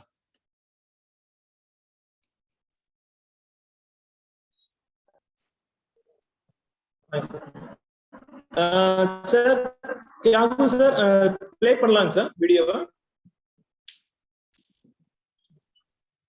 நவச்செவ்வியல் பொருளியல் நூல் வெளியீட்டு விழாவை ஏற்பாடு செய்து அதில் ஏற்புரை நிகழ்த்தும் வாய்ப்பினை எனக்கு நல்கியதற்கு சென்னை வளர்ச்சி ஆராய்ச்சி நிறுவனத்துக்கும் அதன் இயக்குநருக்கும் என் நன்றியை தெரிவித்துக் கொள்கிறேன். செவ்வியல் அரசியல் பொருளாதாரம் என்கிற என் முதல் நூலின் தொடர்ச்சியாக இந்நூலை எழுதியிருக்கிறேன். 17லிருந்து 20ஆம் நூற்றாண்டுகளின் ஆரம்பம் வரை மேற்கத்திய பொருளாதார எண்ணங்களின் வரலாற்றை சுருக்கமாக இவ்விரு நூல்களும் தருகின்றன. நூலின் முதல் இயலில் என்னுடைய முதல் நூலுக்கும் இந்த நூலுக்கும் உள்ள தொடர்ச்சியை காட்டியிருக்கிறேன். 2வது இயலில் நவச்செவ்வியல் பொருளியல் ஆய்வுகள் மேற்கொள்ளப்பட்ட காலகட்டத்தின் உலக பொருளாதார பின்னணியை சுருக்கமாக காட்டியுள்ளேன். என் முதல் நூல் செவ்வியல் அரசியல் பொருளாதாரம். அது அரசியல் அதிகாரம் நிலப்பரப்பு காலத்திலிருந்து பட்டறை முதலாளிகள் கைகளுக்கு மாறிய காலகட்டத்தில் மலர்ந்த பொருளாதாரம் சார்ந்த கருத்துக்களை விளக்குகிறது. ஆடம் ஸ்மித்தின் நாடுகளின் செல்வம் முதலாளியத்தின் குழந்தை பருவத்தில் மலர்ந்த நூல். அதற்கு பின் 100 ஆண்டுகளில் பட்டறைகளிலும் போக்குவரத்திலும் நீராவி சக்திக்கு பதிலீடாக எண்ணெய் மின்சார சக்திகளுக்கு மாறிக்கொண்டிருந்த காலகட்டத்தில் கார்ல் மார்க்சின் மூலதனம் வெளிவந்தது. அப்போது அரசியல் அதிகாரம் முழுமையாக நிலப்பிரபுக்களிடமிருந்து முதலாளிகள் கைகளுக்கு மாறிவிட்டது. மன்னராட்சிகள் கவிழ்ந்து மக்களாட்சிகள் பிறக்க ஆரம்பித்தன. அரசியல் அதிகாரம் முதலாளிகளிடமிருந்து முழுமையாக உழைப்பாளர்கள் கைக்கு மாறும் என்கிற எதிர்பார்ப்போடு எழுதப்பட்ட நூல் அது. இந்த காலகட்டம் முழுமையிலும் பொருள்களின் மதிப்பை அவற்றை உருவாக்க பயன்படுத்தப்பட்ட நேரடியான மறைமுகமான உழைப்புத்தான் நிர்ணயிக்கிறது என்கிற அடிப்படை கருத்து அநேகமாக அப்போதைய பொருளாதார அறிஞர்கள் அனைவராலும் ஏற்கப்பட்டிருந்தது. உழைப்பு மதிப்பு கோட்பாட்டின் அடிப்படையில் நியாயமாக உழைப்பாளர்களுக்கு செல்ல வேண்டிய கூலியின் பெரும்பகுதியை சுரண்டித்தான் முதலாளிகள் கொழுக்கிறார்கள் என்றும், இதனால் ஏற்படும் வர்க்க போராட்டங்களின் இறுதியில் உடனடியாக ஒரு உழைப்பாளர்களின் சர்வாதிகாரம் உருவாகி சமத்துவமான சமுதாயம் மலரும் என்று மார்க்ஸ் முன்னறிவித்தார். அவருடைய உழைப்பாளர்களின் சுரண்டலுக்கு எதிரான போர்க்குரல் உலக தொழிலாளர்களை ஒருங்கிணைக்கும் இணைப்பு சங்கிலியாக அகிலமெங்கும் எதிரொலித்தது என்பதை என் முதல் நூலின் இறுதி பகுதியில் சொல்லியிருந்தேன். இந்த எண்ணங்களை மார்க்ஸ் தொகுத்து கொண்டிருந்த அதே காலகட்டத்தில் அவற்றுக்கு மாறாக ஒரு சிந்தனை தொகுதி இங்கிலாந்திலும் பிரான்சிலும் ஜெர்மனியிலும் உருப்பெற ஆரம்பித்தது. இத்தொகுதியை உருவாக்கியவர்களில் சிலர் பொருளாதாரத்தை ஒரு சமூகவியல் மானுடவியல் என்கிற கலையியல் நிலையிலிருந்து பொருளியல் என்கிற அறிவியல் நிலைக்கு இடப்பெயர்ச்சி செய்ய முயன்றனர். 1860-70களில் தொடங்கிய இம்முயற்சியின் விளைவாக தோன்றியதுதான் நவசெவ்வியல் பொருளியல் என்னும் இந்த நூல். 1870லிருந்து 1920 வரை அம்முயற்சிகள் மேற்கொண்டவர்களில் 13 முக்கியமானவர்கள் கருத்துக்களை சுருக்கமாக இந்த நூலில் விவரித்திருக்கிறேன்.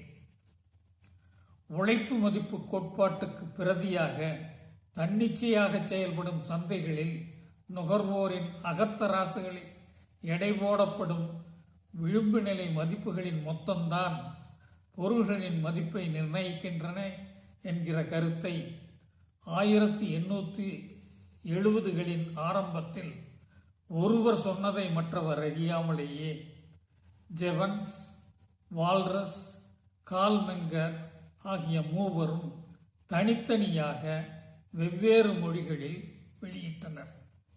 இதில் ஜெவன்ஸும் வால்ரஸும் உய்த்துணர்ந்து துப்பு துளக்கும் முறையில் கணிதத்தை பயன்படுத்தி தங்கள் கொள்கையை நிறுவினர். கால்மெங்கர் தான் வார்த்தைகளின் விவரிப்பின் மூலமே சாதாரணமானவர்களும் புரிந்து கொள்ளும் வண்ணம் அந்த கொள்கையை விளக்கினார்.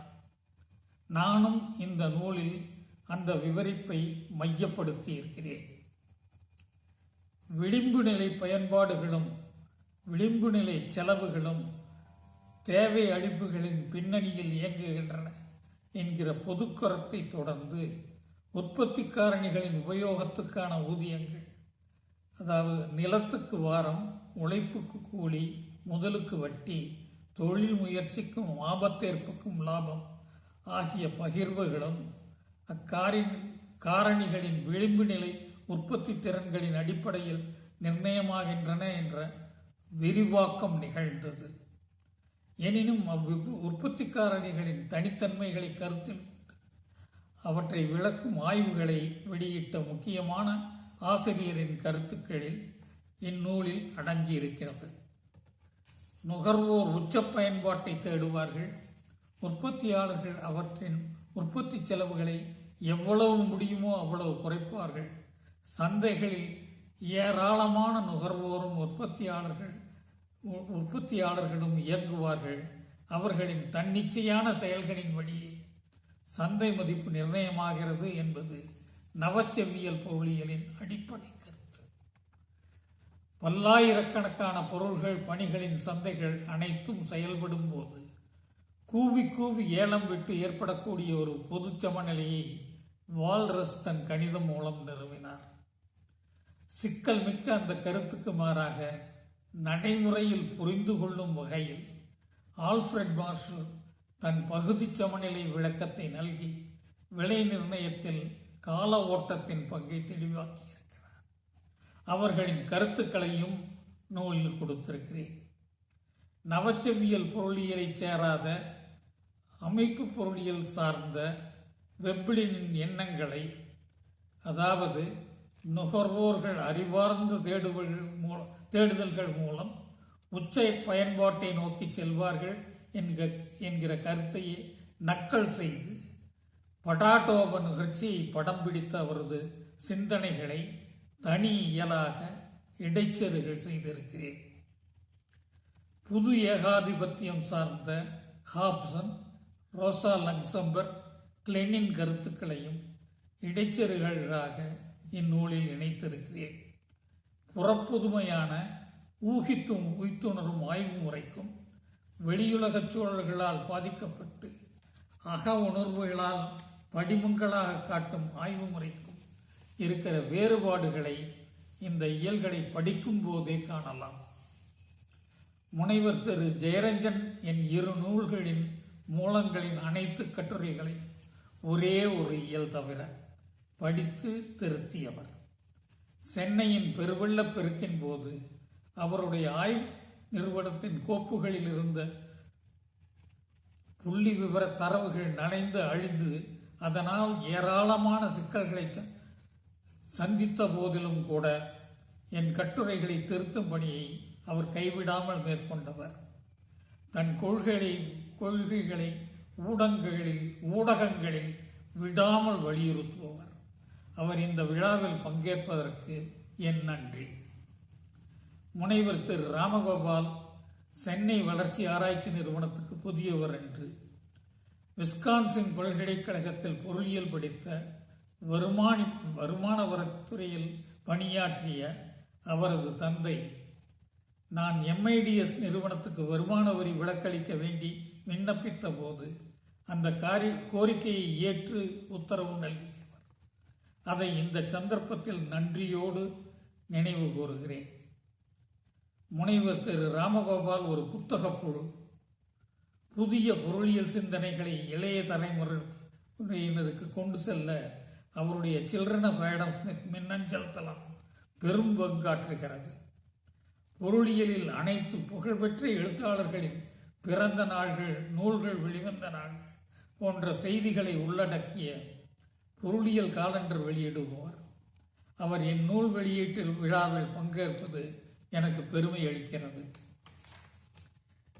இத்தருணத்தில் என் முந்தைய தமிழ் நூல்கள், கட்டுரைகள் மேற்கோள் காட்டியும் பாராட்டியும் விமர்சித்தும் பேசிய எழுதிய பல எழுத்தாளர்களையும்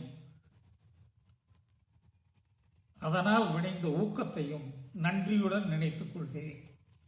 திருவாளர்கள் பழ அதியமான், பௌத்த ஐயனார், பெருமாள் முருகன், ஜெயமோகன், சிற்பி பாலசுப்ரமணியன், எஸ் ராமகிருஷ்ணன், குங்குமம் சுந்தராஜன், சமஸ், ஜோதிமணி, கோவை தொழிலதிபர் டி பாலசுந்தரம் ஆகியோர் இப்பட்டியலில் இடம்பெறும் முக்கியமானவர்கள். இப்பட்டியலில் இடம்பெறும் காலஞ்சென்ற கோவை ஞானி, பிரபஞ்சன், பேராசிரியர் சிவசுப்பிரமணியன் ஆகியோருக்கும் என் அஞ்சலி. மேற்கத்திய பொருளாதார எண்ணங்களின் வளர்ச்சியை விளக்கும் அறிமுக நூல்களாகத்தான் நான் இந்த 2 நூல்களையும் எழுதியிருக்கிறேன். அக்கறையுடன் படிக்கும் அனைவருக்கும் புரிகிற மாதிரி அவற்றை எழுத வேண்டும் என்பதுதான் என் குறிக்கோள். அதில் வெற்றி பெற்றிருக்கிறேனா என்பதை வாசகர்கள் தான் தீர்மானிக்க வேண்டும்.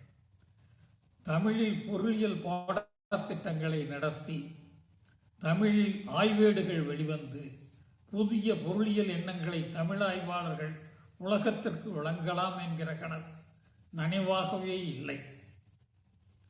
முதலாளியத்தின் தொடக்க காலத்தில் செவ்வியல் அரசியல் பொருளாதார சிந்தனைகள் வெளிவந்தன. முதலாளியம் முதிர்ச்சியுற்ற போது நவசெவ்வியல் பொருளியல் எண்ணங்கள் உருவாகின. முதலாளியம் உலக பொருளாதார மந்தத்தில் முடங்கிய போது கீனீசிய பொருளியல் பிறந்தது. முதலாளியத்தில் ஒரே சமயத்தில் விலையேற்றமும் பொருளாதார தேக்கமும் வந்தபோது ஃப்ரைட்மேனின் பணவியல் பொருளியல் தொடங்கியது. உலகில் வெவ்வேறு நாடுகளின் வளர்ச்சியும் ஒரே சீராக நடைபெறாமல் இருப்பதை விளக்குவதற்கு புது அமைப்பு பொருளியல் காரணங்கள் கண்டுபிடித்தது. இப்போதும் பொருளாதாரத்தில் முன்பு காணப்படாத புதிய செயல்கள், அமைப்புகள் தொடங்கி இருக்கின்றன. சந்தையில் கிடைப்பெருமையான செய்திகளை இலவசமாக வழங்கி செய்தி தேடுவதையே ஒரு சொடக்குக்குள் அடக்கியிருக்கிற கூகுள் நிறுவனம் அதன் வருமானத்தை விளம்பரங்கள் மூலம் ஈட்டுகிறது. அதுபோலவே நுகர்வோருக்கிடையே தொடர்புகளை இலவசமாக ஏற்படுத்தி அதில் விளம்பரங்கள் மூலம் வருமானம் ஈட்டும் முகநூல், வாட்ஸ்அப் போன்ற நிறுவனங்கள் அசுர வளர்ச்சி அடைந்திருக்கின்றன. பெரும் விலைக்கு விற்ற கலைக்களஞ்சியங்களை இலவசமாக கிடைக்கும் விக்கிபீடியா துரத்தி அடித்திருக்கிறது. கோடிக்கணக்கில் முதலீடு செய்ய ஒற்றை கும்பு தேவதை நிறுவனங்கள், யூனிகான்கள் புதிதாக வந்திருக்கின்றன. கணினி சுரங்கங்களில் டிஜிட்டல் பணம் தோண்டப்படுகிறது. இத்தகைய புதிய நிகழ்வுகளை இணைத்து அவற்றின் காரண விளைவுகளை விளக்குவதற்கு புதிய பொருளியல் கொள்கைகள் உருவாக வேண்டிய கட்டாயம் இருக்கிறது.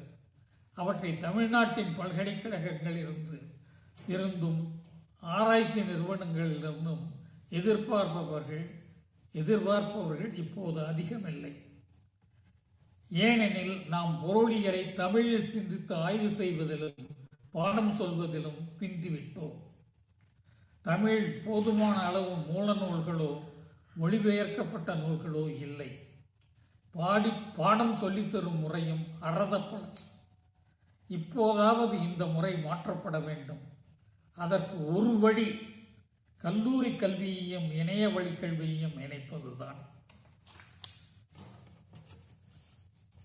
பொருளியலில் மார்ஜினல் ரிவல்யூஷன் பல்கலைக்கழகம், கோர்சரா, டியூட்டர் PU போன்ற ஏராளமான மேசிவ் ஓப்பன் ஆன்லைன் கோர்சஸ் மூக் இலவச இணையவழி பாடத்திட்டங்கள் இருக்கின்றன. அவற்றில் சிறந்த சிலவற்றை தேர்ந்தெடுத்து அனுமதி பெற்று மொழிபெயர்த்து டப்பிங் செய்து நம் திட்டத்தோடு இணைப்பது குறைந்த செலவில் உடனடியாக செய்யக்கூடிய ஒரு தப்பிக்கும் வழி என்று எனக்கு தோன்றுகிறது. இதை பரிசீலனை செய்ய வேண்டும் என்பது என் கோரிக்கை. குக்கிராமத்தில் முடங்கியிருந்த என்னை முனைவர் இரா வெங்கடாஜலபதியின் தூண்டுதல் தான் தமிழ் நூல்கள் எழுத புத்துணர்ச்சி நல்கியது. 1970களில் தமிழ்நாடு பாடநூல் நிறுவனத்துக்காக 200 நூல்கள் எழுதியிருந்த போதும் கிட்டத்தட்ட 30 ஆண்டுகள் நான் தமிழ் நூல்களோ கட்டுரைகளோ எழுதவில்லை. ஒரு கிராமமும் ஒரு நகரமும் நூலையும் செவ்வியல் அரசியல் பொருளாதாரம் நூலையும் அவர் ஊக்குவிப்பின் காரணமாகவே நான் எழுதினேன். நவச்செவ்வியல் பொருளியல் நூலின் 2வது இயலான நவச்செவ்வியல் பொருளியல் பிறந்த காலத்தில் உலகப் பொருளியல் சூழலை நான் நெடுநாள் எழுதி கொண்டிருந்தேன். அதை பலமுறை திருப்பி எழுதியும் அது நான் எதிர்பார்த்த மாதிரி அமையவில்லை.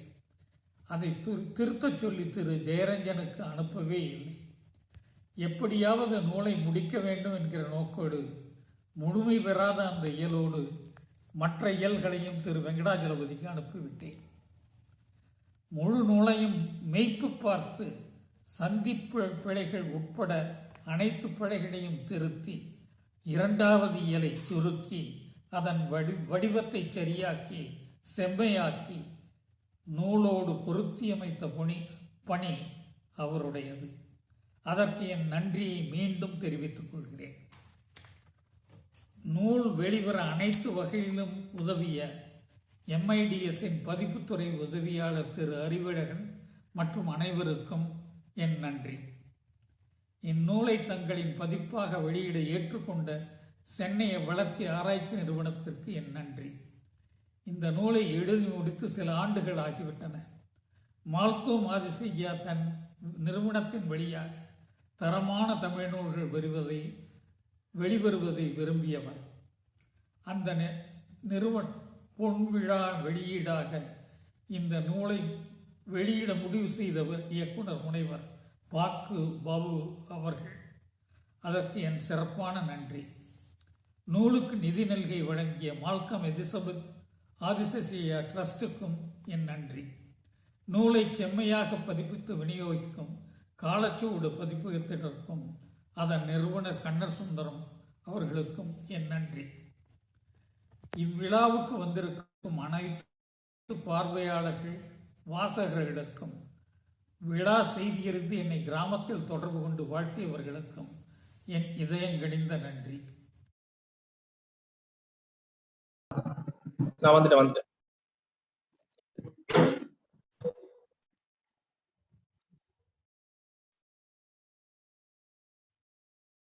நாம் கேட்டது பேராசிரியர் நீலகண்டன் அவர்களின் ஏற்புரை.